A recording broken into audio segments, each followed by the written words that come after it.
Champions ট্রফিতে প্রথম ম্যাচে ভারতের কাছে হারের পর আজ রাতে দুবাই থেকে পাকিস্তান যাবে বাংলাদেশ দল। সোমবার নিজেদের দ্বিতীয় ম্যাচে বাংলাদেশের প্রতিপক্ষ নিউজিল্যান্ড।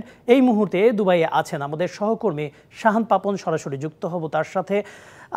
পাপন, কিছুক্ষণ পরে দুবাই থেকে পাকিস্তানের উদ্দেশ্যে রওনা হবে বাংলাদেশ দল। দলের সবশেষ অবস্থা কি, তারা কখন এসে পৌঁছাবে এবং দলের সবশেষ অবস্থাটা আমাদের জানান।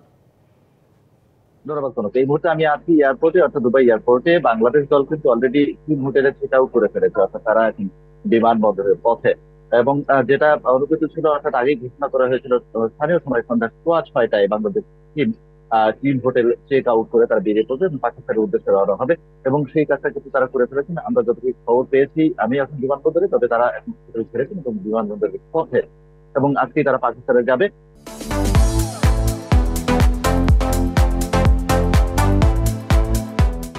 এবং বাংলাদেশ চ্যাম্পিয়ন্স ট্রফি প্রথমটা শুরুটা কিন্তু ভালো হয়নি। আপনারা জানেন যে প্রথম ম্যাচে তারা কিন্তু আসলে ভারতের বিপক্ষে হেরে গেছে, এবং তাদের আরো দুটো ম্যাচ রয়েছে যেটা আসলে পাকিস্তানে অনুষ্ঠিত হবে রাওয়ালপিন্ডিতে।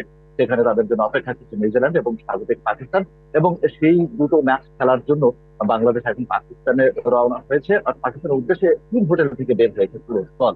এবং যেটা বলতে চাই সেটা হচ্ছে যে বাংলাদেশকে তাদের প্রথম ম্যাচে হারের ফলে কিন্তু চ্যাম্পিয়ন্স ট্রফিতে নিজেদের যাত্রাটা বেশ খানিকটা কঠিন করে ফেলেছে। তাদেরকে যদি আসলে সেমিফাইনাল খেলতে হয় তাহলে কিন্তু টানা দুই ম্যাচ জিততে হবে, এবং সেই যাত্রার পথে তাদের জন্য বাধা হয়ে রয়েছে নিউজিল্যান্ড এবং পাকিস্তান। দুটো টিমই কিন্তু আসলে খুবই শক্তিশালী, যদিও পাকিস্তান তাদের প্রথম ম্যাচ নিউজিল্যান্ডের বিপক্ষে কিন্তু হেরেছে, এবং নিউজিল্যান্ড কতটা শক্তিশালী এবং ওয়ানডে ক্রিকেটে তাদের শক্তিমত্তা কতটুকু সেটা কিন্তু আসলে বলার অপেক্ষা রাখে না।